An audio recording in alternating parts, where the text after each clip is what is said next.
बिस्मिल्लाहिर्रहमानिर्रहीम। अस्सलाम वालेकुम नाज़रीन, आप यूट्यूब चैनल देख रहे हैं। मैं इमरान खान हूँ। नाज़रीन, पाकिस्तान तहरीक इंसाफ जो कुछ दिनों पहले तक बिखरी हुई दिखाई देती थी, या एक ऐसी जमात जिसके पास कोई वजह नहीं थी, वो लोग आपस में लड़ रहे थे और कुछ ना इत्तफाक़ी थी, लेकिन DGISPR ने और इमरान खान साहब के एक दो इक़दामात ने इस जमात में एक नई रूह फूंक दी है। पहले तो इमरान खान साहब ने जब गंडापुर को निकाला तो जमात बहुत तगड़ी हो गई। फिर पता चला कि अब इमरान खान साहब ने नॉमिनेट कर दिया सुहेल अफरीदी को, तो नौजवान जो हैं वो और तगड़े हो गए।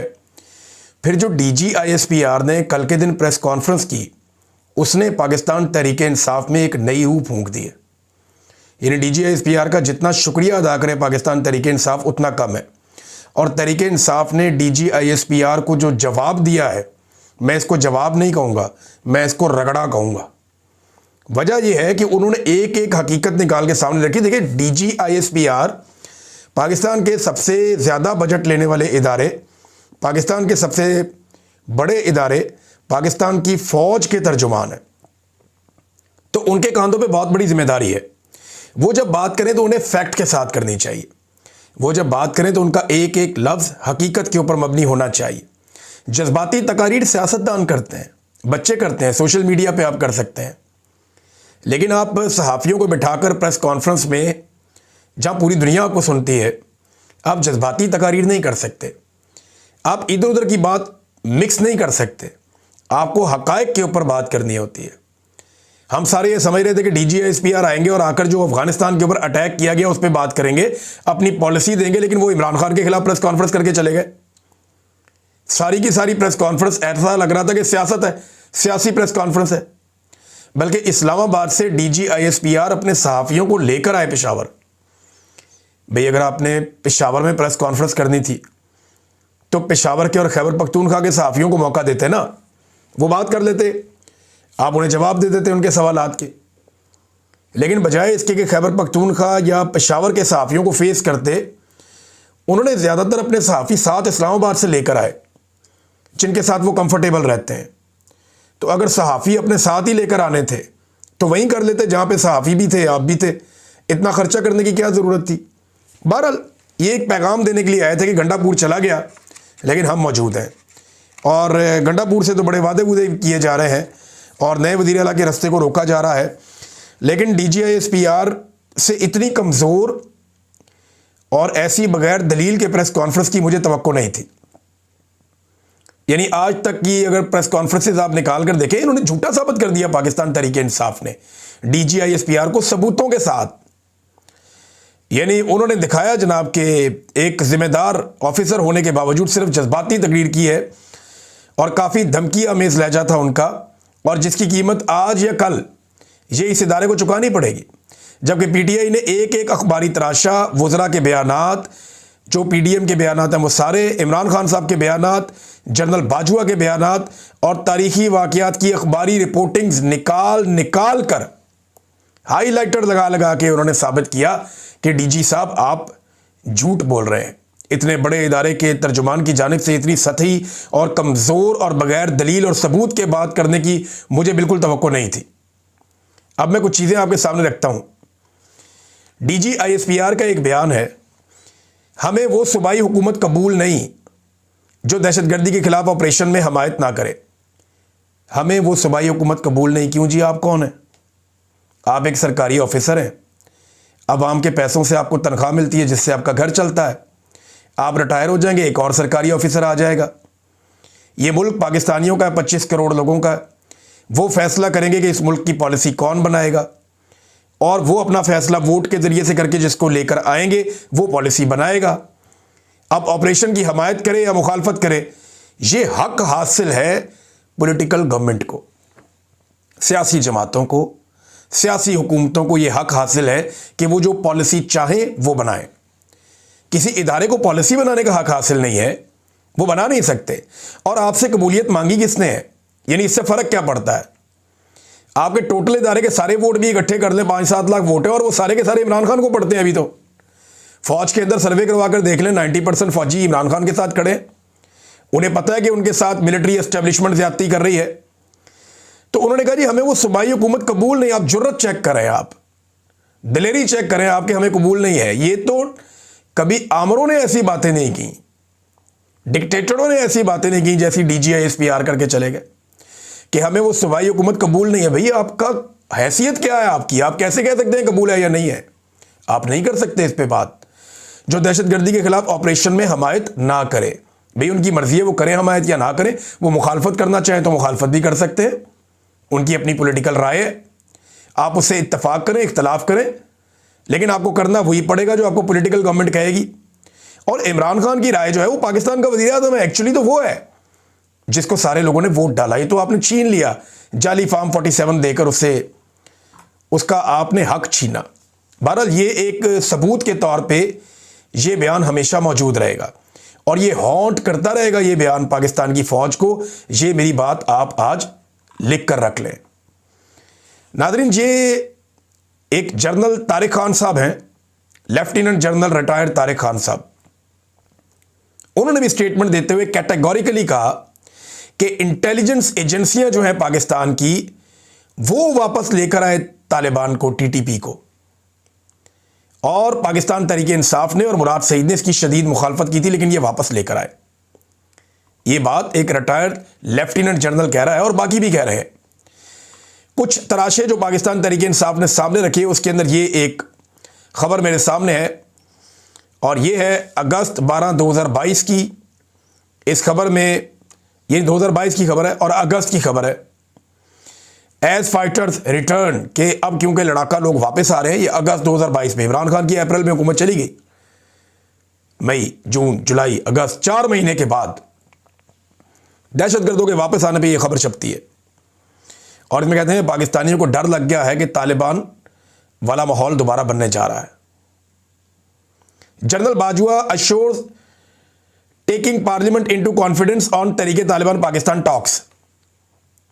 जनरल बाजवा ने यकीन दिलाया कि वो पार्लियामान को तालिबान के साथ बातचीत पर एतमाद में लेंगे।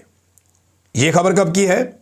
ये नवंबर 9, 2021 की है, जब जनरल बाजवा ने यह प्लान बनाया था और उन्होंने कहा था, ये अखबारात में लिखा हुआ, इनमें किसी पे केस नहीं किया, ना बाजवा ने ना किसी और ने।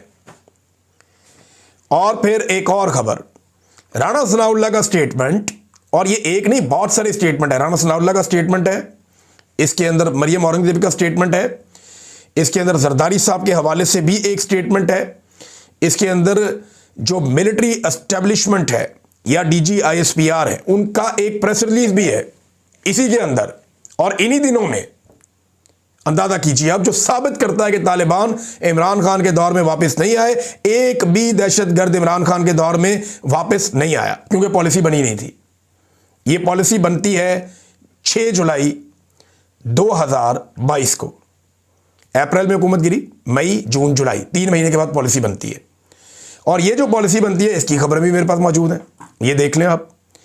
ये जनाब 7 जुलाई का अखबार है और ये एक्सप्रेस अखबार की कटिंग है जो मैं आपको दिखा रहा हूं कि तहरीके तालिबान पाकिस्तान से मुज़ाकरात पर डायलॉग स्टेज पर है। ये राणा सनाउल्लाह कह रहे हैं।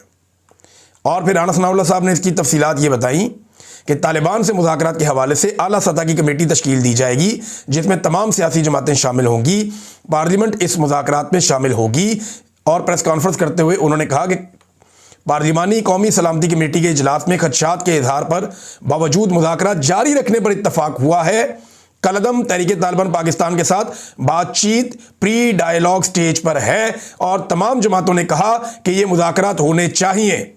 अस्करी क़यादत ने कहा कि एक कमेटी बनाई जाए जिसमें तमाम सियासी जमातों की नुमाइंदगी हो और इस अमल की सियासी क़यादत और पार्लियामेंट ने हमायत की है। TTP से मुताल्लिक हतमी फैसला पार्लियामेंट का होगा। ये राणा सनाउल्लाह। कब? 6 जुलाई 2022। और तालिबान आते कब है? अगस्त 2022 में। यानी इमरान खान अप्रैल में जाते हैं, उनके जाने के बाद मई में मीटिंग्स का आगाज़ होता है, जून में डिस्कशन होती है, जुलाई में बाकायदा बड़ी मीटिंग होती है, अगस्त में तालिबान आना शुरू होते हैं। तो DGISPR इन तमाम सबूतों की और गवाहों की मौजूदगी में झूठे साबित हो गए। नहीं बोलना चाहिए था झूठ। ये देखें ना, जंग अखबार देख लें, पसंदीदा अखबार। TTP मुज़ाकरात हतमी फैसला पार्लियामेंट का। सिविल और अस्करी नुमाइंदों की कमेटी अफगान हुकूमत के साथ के ताउन से बातचीत कर रही है। कौमी सलामती कमेटी को ब्रीफिंग। जरदारी भी मुज़ाकरात के हक में है। वज़ीर दाखिला राना सनाउल्लाह की मीडिया को ब्रीफिंग। आइन और कानून के मुताबिक ही अमन लाएंगे, ये भी ब्रीफिंग। और इसमें एक और मजे की बात देखें, कौम और फौज की कुर्बानियों के बायस मुल्क में मुनज़्ज़म दहशतगर्दी का कोई ढांचा नहीं रहा। यानी ये भी कंफर्म कर रहे हैं कि इमरान खान के दौर में कोई दहशतगर्दी नहीं थी, खत्म हो गई थी, दहशतगर्दी खत्म हो रही थी, कोई मुनज़्ज़म ढांचा मौजूद नहीं था। और इन्होंने फिर उसके बाद दहशतगर्द मंगवाए पाकिस्तान में, खुद कह रहे हैं, और उसके बाद दहशतगर्दी पाकिस्तान में वापस आई। साबित हो रहा है, मैं तो नहीं कह रहा, ये तमाम अखबारात में लिखा हुआ है। पहले ये कहते हैं जनाब देखकर कौन कहता है खारजियों और दहशतगर्दों से बात करनी चाहिए। भाई बात करने का तो आगाज आपने किया। एक एक बंदा, डीजी साहब गवाही दे रहा है कि जनरल बाजवा चाहते थे बातचीत करना और उन्होंने आगाज किया था। इमरान खान का स्टेटमेंट निकाल के दिखा देते हैं आपको। वो कहते हैं 2021 में उस वक्त की फौजी क़यादत ने हथियार फेंकने वाले दहशतगर्दों को वापस बसाने का मंसूबा पेश किया था। और इमरान खान साहब ने ये कहा था कि ये 35-40 हज़ार लोग हैं जिनमें दहशतगर्द हैं, उनकी फैमिलियां मिला के ये 35-40 हज़ार लोग हैं। इनमें कुछ 5,000-7 हज़ार के करीब वो लोग हैं जो मुसल्ला है, दहशतगर्द हैं। वो अगर हथियार फेंक के आते हैं और मामला हल होते हैं अफगानिस्तान के साथ मिलके, मकामी क़यादत और जिरगे वगैरह मिलकर करते हैं तो ठीक है, कर लें। लेकिन लोगों को एतमाद में लिए बगैर ये नहीं होगा। और फिर इमरान खान साहब के दौरे हुकूमत में जब इसके ऊपर डिस्कशन की गई तो ये रिजेक्ट हो गया फार्मूला। ये बता रहे हैं मंसूबा पेश किया गया, मगर इस मंसूबे को खैबर पख्तूनख्वा और कबायली इलाकों के हमारे मुंतखब नुमाइंदों ने मुस्तरद कर दिया था। इस मंसूबे पर हमारे दौर में अमल नहीं हुआ। लेकिन अब हक़ाइक़ के बरक्स तहरीक इंसाफ की हुकूमत पर यह सरासर झूठा इल्ज़ाम लगाया जा रहा है। मुल्क में दहशतगर्दी इस दौर में बसाए गए दहशतगर्दों की वजह से पैदा हुई है, जो इसी दौर में बसाए गए हैं। कौम को बताया जाए कि कौन से दहशतगर्द कब, कहां और कैसे बसाए गए। यह इमरान खान साहब का एक दिन पहले का स्टेटमेंट है। ऐसा लगता है इमरान खान को एक दिन पहले पता चल जाता है कि DGI-SPR क्या करने वाले हैं। एक दिन इमरान खान ने इसी DGI-SPR को एक बात कही थी। तहरीक इंसाफ ने उसको आज इस दिन की मुनासबत से एक मरतबा फिर लगाया दोबारा। इमरान खान ने कहा था कि देखें ISPR साहब, मेरी बात ज़रा गौर से सुने, बल्कि आप इमरान खान के मुंह से सुने इमरान खान साहब ने क्या कहा था उस वक्त। देखें ISPR साहब, मेरी ज़रा गौर से बात सुन लें। आप जब पैदा भी नहीं ना हुए थे तब मैं अपने मुल्क को दुनिया में रिप्रेजेंट करता था। मैंने अपने मुल्क का दुनिया के अंदर सर ऊपर किया, इज्जत दिलवाई अपने मुल्क को। उठा के देख लें, आप भूल गए होंगे, आप पैदा नहीं हुए होंगे, ज़रा पता चलवा लें कि इमरान खान ने क्या पाकिस्तान की दुनिया में इज्जत ऊपर की या नीचे की। ये इमरान खान साहब ने DGI-SPR को कहा था कि जनाब आप पैदा भी नहीं हुए थे तब मैंने पाकिस्तान का नाम रोशन किया था, मुझे आप ये ना बताएं। और एक चीज़ मैं आपको और बताता हूँ, यहाँ पे एक ब्रीफिंग दी थी 5 जुलाई 2022 को आर्मी चीफ जनरल बाजवा ने, DG ISI general Nadeem Anjum ने और कोर कमांडर पेशावर जनरल फैज़ हमीद ने पार्लियामेंटेरियंस को यह बताया था कि तालिबान से हमारे मुज़ाकरात जारी है। और उस वक्त इमरान खान की हुकूमत ख़त्म हो गई थी। ये उमर अयूब साहब ने दोबारा सारा वाक़या बताया। और क्योंकि PTI इस्तीफ़े देकर चली गई थी, मुराद सईद ने आज बहुत बड़े बड़े पोल खोल दी और हर चीज़ निकाल के सामने फेंक दी। अब मुराद सईद को जवाब कोई दे नहीं सकता। वजह यह है कि ये सब उसके साथ हुआ है और वो इस चीज़ का गवाह है। ये क्यों ढूंढते हैं मुराद सईद को, यही तो वजह है। उन्होंने कहा जी आज मिलाकर DGI-SPR ने इकबाल जुर्म कर लिया, पख्तूनख्वा में जानबूझकर दहशतगर्दों को जगह दी गई है और सख्त से सख्त सज़ा देनी चाहिए इस एतराफ़ जुर्म के बाद। उन्होंने कहा कि अक्टूबर 2021 में फ़ौज ने बहुत कोशिश की कि मुज़ाकरात के नाम के ऊपर आबादकारी की जाए, इनको लाया जाए यहाँ पे और नई जंग शुरू करवाई जाए और सारा मलबा इमरान खान पे डाला जाए। लेकिन हमने दलाइल के साथ बात की और चैलेंज कर दिया इस मामले को और इस मंसूबे को मुस्तरद कर दिया। ये मुराद सईद बता रहे हैं, यही बात इमरान खान कह रहे हैं और यही सारे हक़ाइक़, अखबारात, हर चीज़ ये बता रही है। फिर उन्होंने कहा रिजीम चेंज के अगले महीने PDM को इस मंसूबे पे ब्रीफिंग दी गई। हमारा तो रिजीम तब्दील हो गया अप्रैल में 2022 में। फिर मुराद सईद कहते हैं कि वहाँ पे आपने वेंटिलेटर हुकूमत ने कोई गुंजाइश ही नहीं थी, उन्होंने कोई मज़ामत नहीं की। तो वज़ीर दाखिला ने बाहर आकर इस मंसूबे के हक़ में ट्वीट भी कर दिए और बयानात भी दे दिए और अफ़गानिस्तान एक वफ़द भी भेज दिया गया। और हमने ये पूछा कि 80,000 लोग शहीद हो गए हैं, ये आप क्या कर रहे हैं। उन्होंने कहा जी मुझे ही धमकाया गया, मैं आवाज़ उठाता रहा। DG साहब, आपका ही इदारा मुझे फ़ोन करके कहता है स्टे आउट ऑफ इट, इससे बाहर रहो इस मामले से। मैंने जवाब दिया 80,000 शोधा के बाद अपना अमन तबाह नहीं होने दूंगा।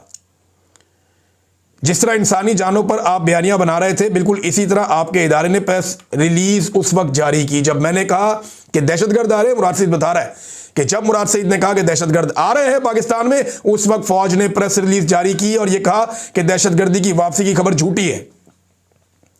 वजीर दाखिला ने भी इसको प्रोपेगेंडा करार दिया जब मुराद सईद ने यह मामला उठाया। फिर मुराद सईद ने बताया कि उन्होंने अवामी तहरीक चलाई उस वक्त, तो आप ही के इदारे ने फोन करके कहा कि 48 घंटे में दे दें, हम ये बंदे वापस भेज देते हैं। और हैरान कुन तौर पे ये बंदे सवाल से 48 घंटों में निकल गए। अच्छा, इस वक्त मेरी मुराद सईद से बात भी हुई थी। जब मुराद सईद ने मुझे बताया था कि मुझे 48 घंटे का टाइम मेरे से मांगा गया है और भाई लोगों ने मांगा है। भाई लोग बोलते हैं इनको, ISI वालों को और फौजियों को। इन्होंने मेरे से 48 घंटे का टाइम मांगा है और ये कह रहे हैं कि स्वाट से ये तालिबान निकल जाएंगे, TTP वापस चली जाएगी। तो बाद में मैंने मुराद सईद से पूछा तो उन्होंने मुझे बताया था कि वाकई वो वहां से चले गए, लेकिन वो दीर के पहाड़ों पे जाके कहीं रुक गए। यहां पे भी मुराद सईद ने यही कहा। उन्होंने कहा जनाब बाद में दीर की पहाड़ों तक पहुंचे, मैंने फिर एहतजाज की कॉल दी, तो फिर ISPR और ISI का मुझे फोन आया कि स्वाट से तो निकल गए हैं, अब तुम मुल्क के ठेकेदार ना बनो। तो फिर मैं अमन का ठेकेदार बन गया और आखिरी बंदा निकलने तक सड़कों पे रहा। मुझे मुराद सईद ने बताया था कि पुलिस नीचे जाती थी, पहाड़ों के ऊपर तालिबान जाते थे और उनको ऑर्डर आया हुआ था। उन्होंने एस्टेब्लिशमेंट के कहने के ऊपर वापस अफगानिस्तान में वो दाखिल हो गए, तो एस्टेब्लिशमेंट उनको पाकिस्तान में लेकर आ रही थी। मैंने उस दौर में इस पर वीलॉग भी किया था, मैं गवाह हूं इस बात का। मुराद सईद बिल्कुल ठीक कह रहा है। अब मुराद सईद का कहना है, उन्होंने बताया किस तरीके से फिर तालिबान लाए गए, हमने मुजाहरे किए, हमने बहुत कुछ किया, फिर मेरे ऊपर आप लोगों ने सारा मलबा डाल दिया और मुझे कहा जनाब कि इसको पकड़ लो, इसको गिरफ्तार कर लो। 9 मई से पहले ही मुझे जो है वो बहुत ज़्यादा रोला डाल दिया गया था मेरे बारे में। फिर उन्होंने कहा फिर तुम जनाजों पर जज्बाती बयानात बनाओ, झूठ बोलो, मगर बच के आंसू बहाओ, मगर ये मेरी कौम तुम्हारी हवस की भेंट चढ़ते चढ़ते थक चुकी है। ये मेरे लोग तुम्हारी ताकत को दबाम देने के लिए बहुत बली चढ़ चुके हैं। मेरे हर पाकिस्तानी शहरी, हर जवान का खून तुम्हारे हाथों पर है। मजीद हम गरीबों के बच्चे तुम्हारी जंगों का ईंधन क्यों बने? जिन कदमों से लेकर आए हो उन्हीं पैरों वापस भिजवा दो। जैसे फैलाया है वैसे ही समेट लो। बहुत हो गई ये अदाकारियां तुम्हारी, रियाकारियां। ये मुराद सईद का स्टेटमेंट है। पाकिस्तान तहरीक इंसाफ ने भी इसी तरह ये सारा कुछ बताया और उन्होंने कहा कि जनाब हमारे दौरे हुकूमत में तो हुआ ही कुछ नहीं था, बल्कि जनरल बाजवा ने एक इंटरव्यू दिया, बातचीत की मालिक से, जो मालिक साहब हैं जर्नलिस्ट। तो जनरल बाजवा ने कहा कि मेरी रिटायरमेंट तक भी तालिबान जी है उनकी वापसी नहीं हुई थी। हालांकि बाजवा ने झूठ बोला, तालिबान अगस्त सितंबर में वापस आ रहे थे पाकिस्तान में। जनरल बाजवा नवंबर में रिटायर हुए थे, झूठ बोला। लेकिन जनरल बाजवा ने तो ये तक कह दिया कि मेरे दौर में तो वापस ही नहीं आए, ये तो आसिम मुनीर के दौर में वापस आए। ये बात जनरल बाजवा ने कही मालिक साहब से। जावेद हाशमी साहब ने भी इस पर रद्दमल दिया, उनके ऊपर मुकदमा भी दर्ज हो गया। सायरा बानो साहिबा ने बड़ा जबरदस्त सवाल उठाया। DGISPR ने कहा जी कि सिंध में और पंजाब में दहशतगर्दी क्यों नहीं है? बहुत दहशतगर्दी हुई इन दोनों जगह पे भी माजी में, पॉलिसीज के नतीजे में। लेकिन उन्होंने सवाल बड़ा अच्छा उठाया। उन्होंने कहा जनरल अयूब ने अमेरिका को जो पहला अड्डा दिया वो पंजाब में था या सिंध में? जनरल ज़ियाउल हक ने अमेरिका के लिए मुजाहिदीन का जो बेस कैंप बनाया, पंजाब को बनाया या सिंध को बनाया? जनरल मुशर्रफ के ताउन से अमेरिका ने ड्रोन हमले पंजाब में किए या सिंध में किए? जब ये सारा गंद आपने डाला खैबर पख्तूनख्वा में तो दहशतगर्दी वहीं आएगी ना। वैसे बलूचिस्तान का जिक्र क्यों नहीं करते DGISPR? बलूचिस्तान के ऊपर तो कई दहाइयों से आपकी अपनी हुकूमत है, कई दहाइयों से आपका अपना कंट्रोल है। 70 की दहाई से लेकर आज तक बलूचिस्तान आपने अपने कंट्रोल से बाहर जाने कब दिया है? फौज का बिला किसी और की शराकत के मुकम्मल कंट्रोल है बलूचिस्तान और वहां की हुकूमत पे हमेशा से। और पाकिस्तान का सबसे बदतरीन अमन व अमान वाला सूबा आज बलूचिस्तान है। बलूचिस्तान में सिर्फ 2-3 चीज़ों को अमान है। नंबर 1, मादनियात के ट्रक, उन्हें कोई नहीं छेड़ता, वो जाते हैं सीधे, उनको पहुंचाना पता नहीं क्या है, वो जाते हैं सीधे। नंबर 2, जो तेल की स्मगलिंग होती है अफगानिस्तान से, उनको अमान है। बाकी बलूचिस्तान में किसी चीज़ को अमान नहीं है। ज़ायरीन को अमान नहीं है, आम इंसानों को अमान नहीं है, मुसाफिरों को अमान नहीं है, ट्रेन को अमान नहीं है, सिक्योरिटी इदारों को अमान नहीं है, अस्पतालों को अमान नहीं है, सहाफ़ियों को अमान नहीं है, वकला को अमान नहीं है। कोई नहीं बच सकता वहाँ पे। 2 चीज़ें बचती हैं, एक मादनियात के ट्रक, एक तेल के ट्रक। बाकी हर चीज़ को बलूचिस्तान में निशाना बनाया जाता है।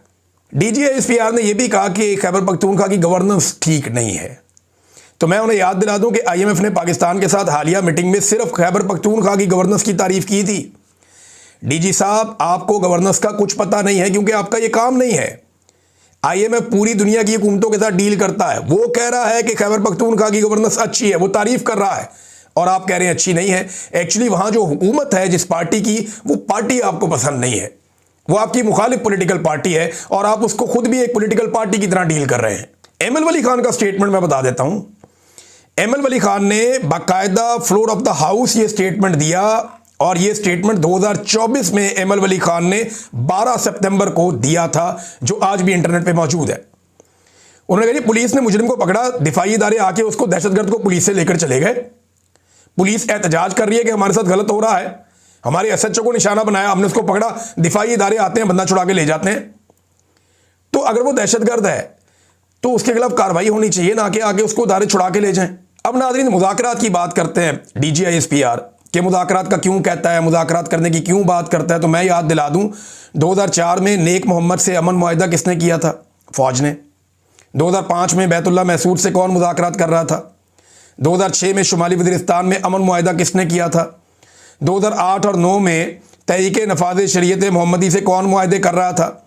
अब ये सारी चीज़ों का इल्ज़ाम तो आप इमरान खान पे नहीं लगा सकते, ये काम तो खुद आप लोग कर रहे थे। दूसरी जानिब नाज़रीन, अब अजीबोगरीब किस्म के बहाने बनाए जा रहे हैं, और ये कहा जा रहा है कि जनाब क्योंकि अली अमीन गंडापुर ने हाथ से लिखकर इस्तीफ़ा नहीं दिया, लिहाजा ये इस्तीफ़ा मंजूर नहीं किया जाएगा। तो आपकी खिदमत में पेश कर देते हैं एक इस्तीफ़ा उस्मान बुज़दार का, और दूसरा इस्तीफ़ा नवाब सनाउल्लाह ज़हरी का।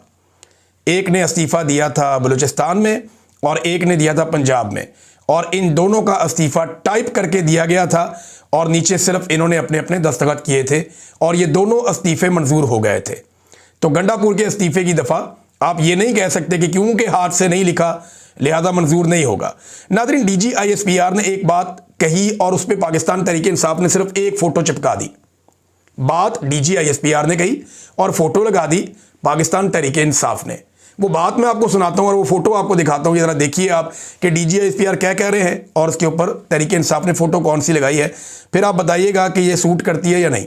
किसी फर्द वाहिद को ये इजाज़त नहीं दी जा सकती कि वो अपनी ज़ात और अपने मफाद के लिए पाकिस्तान और खैबर पख्तूनख्वा के गयूर और बाइज़्ज़त अवाम की जान, माल और इज्जत का सौदा करें। हाँ जी, देखिए आपने तस्वीर। तो अब तक के लिए इतना ही, अपना ख्याल रखिएगा, अपने इस चैनल का भी। अल्लाह हाफ़िज़।